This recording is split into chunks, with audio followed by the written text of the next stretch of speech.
Media, alhamdulillah pada malam ini kita berkesempatan buka puasa dengan Bapak Presiden, lalu silaturahmi dan dialog. Ya. Saya bersama para kiai dan tokoh-tokoh masyarakat kita, tokoh-tokoh Islam kita yang hadir pada malam hari ini. Total tadi sekitar 165 orang dan kurang lebih sekitar 3 jam bersama dengan Bapak Presiden. Bersama kita ada Pak Ahmad Muzani, Ketua MPR, ya Gus Yahya, kemudian Pak Marsudi Suhud, lalu Prof. Jimli Asidiki dan Pak Zaitun Rasmin. Mungkin bisa dimulai oleh Pak Marsudi Suhud barangkali atau dari Pak Muzani. Pak Muzani silakan, Pak Muzani dulu. Ya. Silakan Pak Muzani. Mari sini Pak. Ke sini. Sini Pak. Sini Pak. Ya. Nah, ini cari. Iya. Enggak Pak. Silakan. Malam hari ini adalah malam silaturahmi antara Presiden Republik Indonesia Prabowo Subianto dengan para alim ulama, kiai, habaib, tokoh masyarakat, pimpinan pondok pesantren dan pimpinan ormas Islam. Pertemuan ini dimaksudkan untuk saling memahami, saling mendengar terhadap perkembangan informasi geopolitik, geoekonomi yang terjadi pada akhir-akhir ini. Dalam pertemuan tersebut tadi Presiden mengatakan bahwa yang dilakukan oleh beliau adalah demi keutuhan Republik Indonesia, demi keutuhan negara, dan demi kedaulatan Republik Indonesia. Para ulama, para kiai memahami itu sebagai sebuah sikap yang dilakukan oleh Presiden pada jalan yang baik, yang benar. Karena itu kita semua diminta untuk tetap memberikan support, mendoakan agar apa yang dilakukan oleh Presiden Republik Indonesia bisa berjalan dengan baik, dengan mulus. Dan Presiden juga terus membuka diri untuk mendapatkan masukan, pandangan dari berbagai macam kalangan, termasuk dari para ulama, para kiai. Karena itu saya kira pertemuan ini diharapkan bisa berlangsung secara periodik dalam beberapa pekan atau dalam beberapa bulan yang akan datang. Terima kasih. Terima kasih. Silakan Pak Marzuki. Cukup. Pak Marsudi. Ya, bahwa Assalamualaikum warahmatullahi wabarakatuh. Bahwa Presiden dengan buka puasa tadi menyampaikan beberapa hal yang sangat penting, baik perkembangan untuk dalam negeri atau luar negeri, geopolitik atau ekonomi atau bahkan keadaan bangsa Indonesia itu sendiri. Yang intinya mengajak kita bersama-sama, para kiai, para ustadz, para pimpinan pondok pesantren dan pimpinan agama untuk bersama-sama membangun bangsa ini, terutama bangsa kita di dalam negeri kita. Betapapun di luar sana sedang sangat luar biasa keadaannya karena adanya perang. Mudah-mudahan Indonesia tetap aman, itu intinya, dan Indonesia tetap waspada, dan Indonesia akan terus-menerus berusaha untuk bagaimana perang itu bisa berhenti, bagaimana kedamaian itu bisa dicapai. Maka beliau akan berusaha sekeras-kerasnya, sekuat-kuatnya untuk satu, melindungi bangsa kita sendiri, dan nomor dua, turut andil membuat bangsa-bangsa di dunia ini dalam keadaan damai. Yang sedang perang, segera damai. Yang masih belum rukun, segera rukun. Agar terbangun bangsa yang bersatu, bangsa yang ekonominya kuat, dan bangsa yang bermartabat. Itu intinya Presiden menyampaikan hal yang sangat penting. Maka kami, para kiai, pimpinan agama, antusias menyambut beliau dan mendukung beliau untuk berusaha sekeras-kerasnya, baik untuk kemajuan bangsa Indonesia atau untuk perdamaian di dunia, wabil khusus di Timur Tengah yang terjadi perang di Iran, atau bahkan jangan sampai merembet ke negara lain. Terima kasih. Assalamualaikum warahmatullahi wabarakatuh. Buya tambahan sebentar. Ya. Bismillah, Assalamualaikum warahmatullahi wabarakatuh. Alhamdulillah, salatu wassalamu ala rasulillah, habibina sayyidina Muhammad bin Abdillah wa ala alihi wa ashabihi wa mawalah, amma ba'd. pertemuan yang indah antara umara dan ulama, dan seharusnya lah seperti itu. Dan alhamdulillah kami mendengar cita-cita besar dari presiden kita untuk menjaga negeri ini di saat negara-negara lain dengan hiruk pikuk peperangan dan lain sebagainya. Semangat beliau untuk menjaga negeri ini, maka tugas kita adalah yang pertama mendoakan.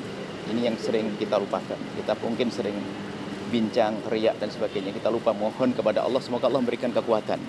Semua program kebaikan yang beliau rencanakan, kita mohon kepada Allah, semoga dimudahkan. Amin. Dan jika ada kekurangan, beliau sangat terbuka untuk kita beri masukan. Dan insya Allah dialog semacam itu atau paling tidak perkumpulan pertemuan semacam ini semoga bisa terus berlanjut. Dan kami mohon kepada semuanya untuk bisa menjaga kesejukan negeri ini. Jangan sampai ada hiruk pikuk. Ingat bahwasanya negara kita negara hebat, negara besar, dan beliau sudah cerita panjang lebar tentang tantangan-tantangan negeri ini. Dan akan bisa terjaga negeri ini adalah kebersamaan kita, persatuan kita. Dan bagaimana kalau ada permasalahan segera diselesaikan dengan indah, bukan dengan caci maki, olok-olokan dan prasangka buruk. Semoga dijaga semuanya. Uhibbukum fillah. Assalamualaikum warahmatullahi wabarakatuh. Nah, itu adalah permasalahan besar yang tentu yang lebih tahu adalah beliau-beliau. Yang jelas apa yang telah disampaikan bagi kami adalah untuk menjaga negeri ini. Kalaupun ada perbedaan pendapat di antara bangsa ini, tentunya ayo kita jalani perbedaan dengan indah, bukan dengan caci maki dan prasangka buruk. Insyaallah semua menuju keindahan negeri ini, kebersamaan dan kejayaan negeri ini. Amin. Pak Muhajir, silakan Pak Muhajir. Ayo Pak Muhajir. Assalamualaikum warahmatullahi wabarakatuh. Saya melengkapi apa yang sudah disampaikan oleh pembicara sebelumnya. Saya hanya memberikan satu poin saja. Beliau tadi menjelaskan tentang keanggotaan beliau atau untuk Indonesia di BOP. Jadi beliau menegaskan bahwa keterlibatan beliau di BOP itu tidak serta-merta, tetapi sudah mulai proses yang panjang, sudah dibicarakan dengan beberapa pimpinan negara yang ada di wilayah, terutama wilayah Teluk, yang kemudian sepakat untuk bergabung. Yang strategi yang beliau pilih adalah yang disebut dengan strategi from within. Jadi selama ini kita berada di luar, kita sekarang mencoba berjuang dari dalam. Dan insya Allah apa yang akan beliau lakukan nanti adalah tetap berada di dalam koridor konstitusi kita, terutama di dalam pembukaan Undang-Undang Dasar kita, dan kemudian juga tetap berkomitmen kepada tujuan awal, yaitu terciptanya dua negara yang berkoeksistensi damai, yaitu negara merdeka Palestina dan Israel. Karena itu ke depan kita harus terus berupaya, baik apapun risikonya, apapun konsekuensinya, ikhtiar untuk membangun Palestina merdeka itu harus terwujud. Dan itu tercantum di dalam perjanjian 20 poin, di poin 19 dan poin 20, itu tegas bahwa memang tujuan BOP itu adalah terciptanya negara Palestina, tadi berkoeksistensi dengan Israel. Saya kira itu yang menjadi pegangan kita. Dengan demikian maka tadi para ulama, para tokoh-tokoh agama semuanya sepakat dengan apa yang telah disampaikan oleh Bapak Presiden. Sekarang itu, Assalamualaikum warahmatullahi wabarakatuh. Oke, saya. Baik, saya atas nama mewakililah dari Pondok Pesantren Indonesia yang hadir, di mana kiai-kiai dan ulama pesantren sangat mendukung dan mengapresiasi terhadap kinerja Bapak Presiden Prabowo, di mana beliau telah memaparkan terutama masalah-masalah di dalam negeri.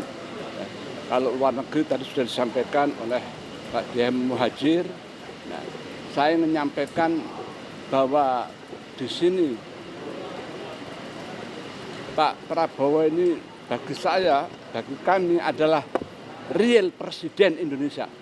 Ini yang kita harapkan, karena beliau yang jelas ingin bagaimana rakyat Indonesia bisa makmur, sejahtera ya, dengan program-programnya, apakah itu MPK, apakah itu Koperasi Merah Putih, apakah itu nanti sekolah rakyat dan semuanya. itu memutus ya supaya yang orang tuanya miskin ya, jangan sampai generasi anak-anaknya itu juga miskin. Ini yang kita benar-benar kita dukung ini, karena sudah sekian kekayaan Indonesia ini hanya 50, kata Pak Prabowo, 50 orang saja yang menikmati triliunan kekayaan Indonesia. Jadi sekarang dikembalikan kepada rakyat. Inilah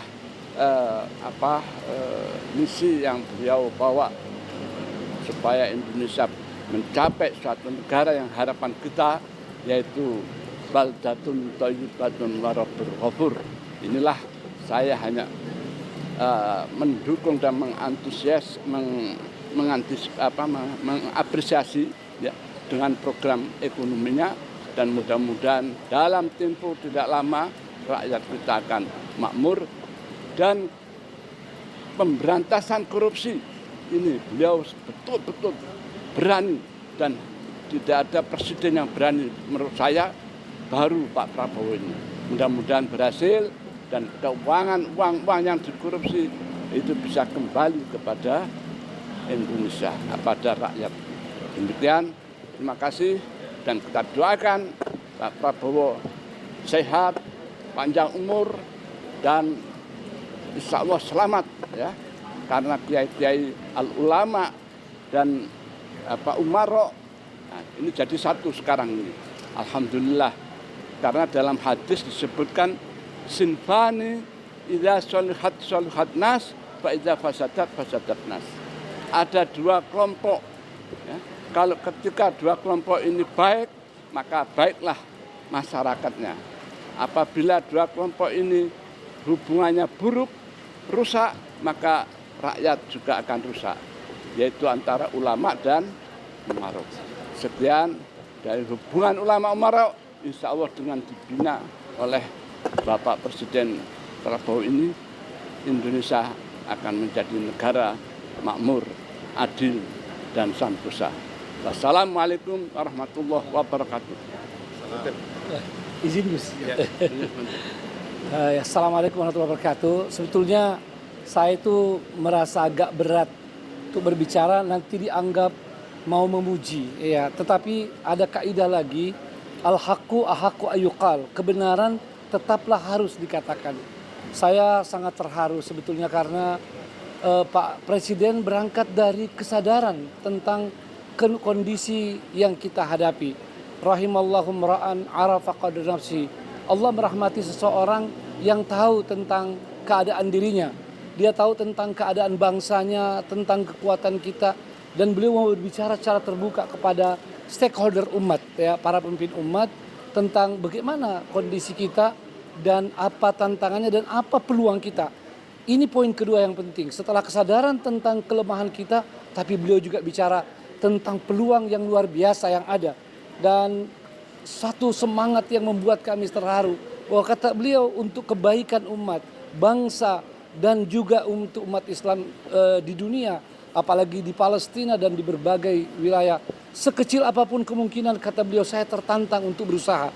Dan itu membuat kami terharu, dan kami semua juga punya semangat yang sama. Sebab bagi kita, semua ini adalah peluang yang diberikan Yang Maha Kuasa, harus kita upayakan selagi kita benar-benar sungguh-sungguh niat yang baik dan menempuh cara-cara yang terbaik. Wassalamualaikum warahmatullahi wabarakatuh. Ya mungkin, ya, saya ingin menyampaikan sedikit tambahan saja dari yang beliau sampaikan tadi, bahwa ada dua hal. Pertama, kita sepakat untuk memberikan kepercayaan dan berikan kesempatan kepada Presiden Prabowo Subianto untuk bekerja, untuk mewujudkan janji-janji beliau. Dan kedua, bahwa dari para ulama dan khususnya pimpinan-pimpinan ormas Islam, kami bersepakat untuk sudah ini nanti bekerja bersama-sama dengan para pembantu Presiden untuk membangun skema kerjasama, di mana di situ nanti akan ada bagian-bagian di mana ormas-ormas Islam dan para ulama juga akan mendapatkan ruangan untuk ikut berkontribusi di dalam mewujudkan berbagai macam agenda yang telah dicanangkan oleh pemerintah. Ini saja, terima kasih. Wassalamualaikum warahmatullahi wabarakatuh. Ya. Jika eskalasi di Iran ini semakin memanas akibat serangan Israel dan US, tadi disampaikan nggak apakah nanti akan ada dinamika terkait dengan keanggotaan Indonesia di BOP dan apabila BOP ini malah menjadi suatu kemunduran dalam kemerdekaan Palestina gitu. Yang saya tangkap dari apa yang disampaikan Presiden tadi adalah bahwa beliau akan berusaha menggunakan BOP ini sebagai semacam keberadaan Indonesia di dalam BOP ini sebagai semacam instrumen untuk ikut mendorong terjadinya proses deeskalasi dan lebih-lebih lagi perdamaian atas perang yang sekarang sedang berlangsung. Kalau perlu misalnya Indonesia bisa menyatakan bahwa agenda-agenda BOP on hold sampai ada pembicaraan untuk deeskalasi dan perdamaian dari perang Amerika Israel melawan Iran ini. Itu saya kira.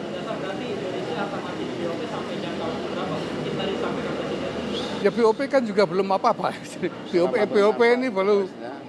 BOP ini baru mulai pembicaraan dan belum sampai kemana-mana. Tapi Indonesia sudah ada di dalamnya, sudah ada sejumlah negara-negara Timur Tengah yang juga ada di dalamnya, yang juga sudah berkomunikasi, bersepakat untuk terus menjalin koordinasi dengan Indonesia.